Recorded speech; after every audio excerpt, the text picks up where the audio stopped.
Hello and welcome to Rolling with Two. I'm Will, and with me as always is the person who will throw you off the train if you don't have a ticket. Sarah. And today we're doing a two-player perspective and accessibility for Isle of Trains. All aboard! Sarah, tell us a bit about this game. As if I would be strong enough to put anyone off a train. Well, yeah, train of thought. How about that? Okay, I can put anyone off their train of thought. All right. Isle of Trains, All Aboard, is a card-based engine building game where cards have multiple uses. Cards get added to your train or become buildings. Cards are spent to pay for train, cars, and buildings. Cards are also cargo and loaded onto trains. And loading cargo and passengers into opponents' trains is important, as it'll give you extra bonuses. But this helps the other players get closer to completing their goals. Whoever scores the most points from their train, completed contracts, and delivered passengers wins the game. All right, Will, so how does the game change for two players? So for two players, there is going to be a track. And when certain conditions are met, you'll move a little train meeple onto this track. For two players, you'll move 4 spaces, then the game ends. For other players, it'll be different counts. It'll be farther. It is also worth mentioning that there is no but, and that this is a re-implementation of a game called Isle of Trains without the All Aboard, because All Aboard adds in new mechanisms. Correct. And also, while this is not a change for two players, if you play 4 players, there will be 1 extra contract set out on the board. Okay, so issues at a 2-player count is it feels really easy to outmaneuver and outposition the other player. It's easy to get ahead, and then it's really difficult for the other person to catch up. Yeah, and part of the reason why is one of the mechanisms that's cooked into the game. So you'll do what you want to do to build out your train to have the space for the cargo. However, there is a bonus action that happens if somebody else uses your train. So one person can upgrade their train, giving the other person really great abilities that get used, get them ahead, but they only have a very basic train themselves. Right. So then it's hard for the person who has maybe the upgraded train to even catch up because it just got outpositioned for whatever reason. And then you just keep the status quo there, and nothing you can do can really change that, because the only way you can really get ahead is by playing on other players' cards, because that's how you get more out of every one of your actions. And you only have 2 actions each turn. Right. And they're really, really basic, or they're better with someone else's train. But when you help someone else's train, you only get them ahead. Right. Or there's if you use someone else's train a lot and they never use your train, but because you need stuff on your train. So it's a weird, I wouldn't say unwritten, because it is written in there, but it's just if both players aren't playing the game the same way, it can definitely go in one player's favor or the other. And I've seen it both ways, where it's not necessarily the person who's not using the other person's train that wins, or vice versa. So it's not always the same outcome. Yeah, it's as long as one element of the game is not engaged with, it'll show some sort of imbalance. And when that happens is anybody's guess, and it becomes a real big problem in 2 players. Right, and then it becomes a slog, because you, like Will said, you have 2 actions. One of those actions could be to draw 1 card. However, usually if you put that card on someone else's train, you usually get 2 to 4 cards, depending on the ability, or more. And sometimes extra bonus actions. And sometimes extra bonus actions. So if you either can't play on someone else's train, or I guess you're choosing not to, you're drawing 2 cards per turn, because you need cards to pay for cards. It's just it's a cycle, I guess. Yeah. Anyways, what it really affects, the effect is it slogs. It slows down the feeling of the game, and kind of makes a lot of it boring for whoever is being negatively affected. Yeah, to put it in a metaphor, it's like going somewhere, but you decide, I'm only going to make right turns. Yeah. You're like, it's going to take, we can get there. I know we can get there, because at the very least, we can make a left by making 3 rights. But knowing that you have to go up ahead and make 3 rights just to get to the right left, it just adds extra time. Yeah. And that's what this feels like, is Right. you've taken one element out, and now the game's a slog. Yep. So that's not good. But there are some good aspects to a 2-player game. You are more likely to get the contract you want and be able to deliver passengers where you want because no one else is competing for them. Right. I mean, you only have one other person competing for them. Yeah, and there's 6 contracts out Right. there, so yeah, go for whichever one you want. Yeah. It's not going to bother me. And as much as we say the game slogs or slows down, it oddly still plays quickly. It just doesn't feel it. Yeah, so when I talked about the 4 instances, those instances to track the time of the game happens in one of 2 ways. Either you complete the initial contract, which is only 2 resources. Of course, before moving on, you have to finish the secondary, which is a lot more. Or you deliver the 3rd person of the matching color to one of the tickets. And there's 6 different colors. So there's like white and black and blue and green and yellow and I think red.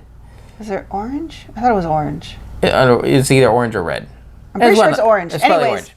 So once the 3rd person goes onto that tile, and those are actually the easier ways to make deliveries and actually move ahead. When that happens, then the track moves. And it's just once you hit the 4th of those, boom, the game's over. And that's a shared track. So I can move it up 1, Sarah can move it up 2. If I move it up 1 more, she moves it up 1, game's over. Yep. So that's sort of the good news there. Yeah. All right, moving on to accessibility. So this game kind of shows its roots here because of it used to just be the previous version, iteration. Yes. Was a card game only. Each card is packed with information because it's multi-use cards. And that can be both visually and comprehension-wise overwhelming. Yeah, because you got the name of the card, you got the cost of the card, you got the VPs that the card is worth, you got the special ability that the card gives when someone else uses that card, you got the weight of the card, whether it adds or subtracts cards. You also have a icon whether or not it gives you a person in this version. In the previous version, it didn't have that. Yeah, there's no passengers. There's no passengers. But in this game, it could even have that as well. And it'll have an icon as to what kind of cargo it is when loaded. Yes. So every single side of the card has information, and it's all oriented in different ways because it's all going to depend on how you're going to play the card. So it's just overwhelming in that respect. Once you learn it and you get it, it's a lot easier. Yeah, but there's an initial hump. It's initially hard to filter out all that information. Once you know what's important to you at any given time is like, okay, I'm just going to turn my card this way, look at these, ignore the rest, perfectly fine. Exactly. Also for colorblind, for those with colorblind issues, the location tiles themselves are only indicated by color. So if you've got the retail version, I guess we probably should have said this is the deluxe version. We've got meeples that are screen printed, but the retail version has cardboard circles, that have people pictured on it. So you can tell the meeples apart from each other, but you still need to rely on the color to match it to the tile. And there's 6 different colors. And I'm afraid most people are going to have problem with 1 or 2 or more of them. Now, you could, hopefully over time you could start learning them, but you might need to write on the location tile some sort of indicator. Or have a little cheat sheet off to the side. Yeah, or have a cheat sheet. Saying like, Alpine needs white. Or well, you know that it's white, but you'll need to be able to identify the meeple. Right. So you've got to figure out something. So you need a little picture of the meeple or the picture of the token to say this is the token that goes with Alpine. Exactly. And I think kind of like what we talked about is the learning curve of the game, learning that you need to use other people's trains. Although I was in a game on Board Game Arena, so just note this is on Board Game Arena, and I forgot to look at whether it was a premium game. The person who won never used. I was a 2-player game. Never used my trains. Yeah, but So they broke down that one. They were like, I'm only going to turn right. Yeah, they did it better than me because I was struggling, and I kept because I kept using their train in that case. Yeah. Because I needed to draw cards, and I was trying to upgrade my train to even just meet my contract. Everything I was doing just felt like it slowed down incredibly, which was an interesting experience because it was opposite of what you and I experienced. Yeah. So, because I used your train, and I won anyways. But I went beyond the basic. Yeah. Because it sounded like you were still playing on his, but he had basic stuff. Which That's is true. and the interesting thing is, the less powerful your train car is, the less powerful the ability is. But the less you can have on there, Right. Cargo-wise. Right. So there is that trade-off. When you have more players, it incentivizes people to upgrade their train because you want people to come to your train and give you free cargo. Mm-hmm. And then you're giving them better abilities. So why would you ever go with the person who's just selling you, cheap cardboard, flavorless food when you could have a 5 dining experience True. all for the same cost? But you need that dynamic interaction with 3 or more players. Yes. But anyways, here though, regardless of the player count, the learning curve of understanding all the iconography, which is overwhelming, but then learning that your best abilities are from putting your cargo and passengers onto other people's trains, but then you also want to upgrade your train to not only be more enticing to other players, but also so you can hold more cargo so you can meet the contracts that require more cargo, because then they're worth more points and not all the cargo is equivalent value.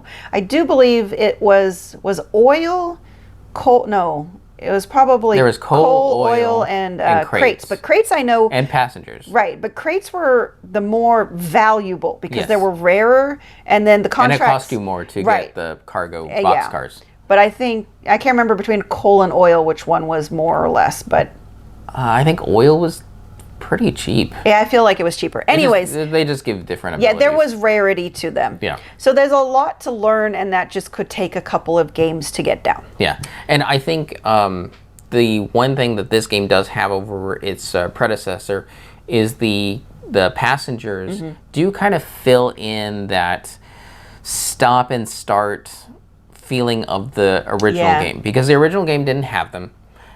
This game allows you to have something that you can easily deliver and keep the game moving along. Right. Because the previous game was, well, I'm just going to set up. Oh, finally I make a move. Yeah. Set up.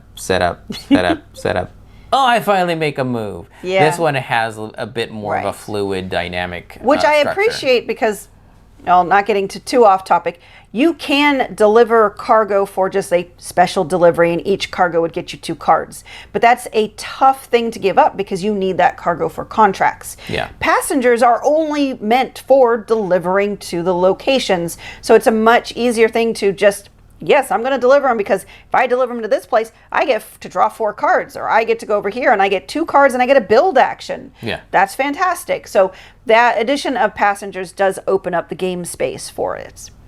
So moving on again, back to accessibility. What it does right is the text is mostly good contrast with the background. There are a few instances where it's not great, but it's still mostly readable. And the iconography is all very unique. You're not going to get the oil or the coal or the passengers or anything mixed up with each other. And the how to pay for things and that what a load is versus deliver, those are all very distinct.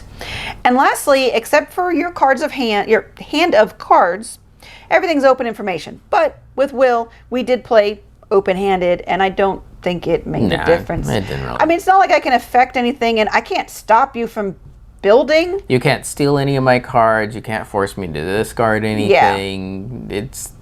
They're my cards. Right. You can tease me like, oh, I have an open coal. You want to give me some coal? At best, I could see, oh, he's got coal. I have an open coal spot. But I don't think I ever paid that much attention Yeah. when we were playing. I had to remind you constantly, You can load oil on mine. You can load a box on mine. At that point, I just didn't want to. But anyway. But it would do what you wanted to do faster. True. So again, goes back to the cognitively just learning how the game works. Yeah. All right. Conclusion. For 2 players, would you recommend? No, not really. Agreed. This game loses a bit of what makes it really nice and magical when you get down to 2 players, because there is that instance where as long as someone doesn't engage in something, right, they're still engaging in the game because it's completely their choice whether or not to load onto someone else's card. If they choose just one aspect that they don't engage in, the game kind of falls apart and you don't have that magic Goldilocks experience. Yeah, you need that competition. You could have it in a 2-player game in a perfect situation, but more likely than not, it will fall apart on you in some way, shape, or form. 3+ players is really the way to go, I think. Yeah, and again, it's because you need the 3-player competition and choice. You need to have another choice, because even when Will and I were not choosing how do I put this? We wanted to use each other's trains, but there were points where that just wasn't an option. Yeah. If my train was full, but I wasn't ready yet to deliver, he couldn't use my train because there were no open spots.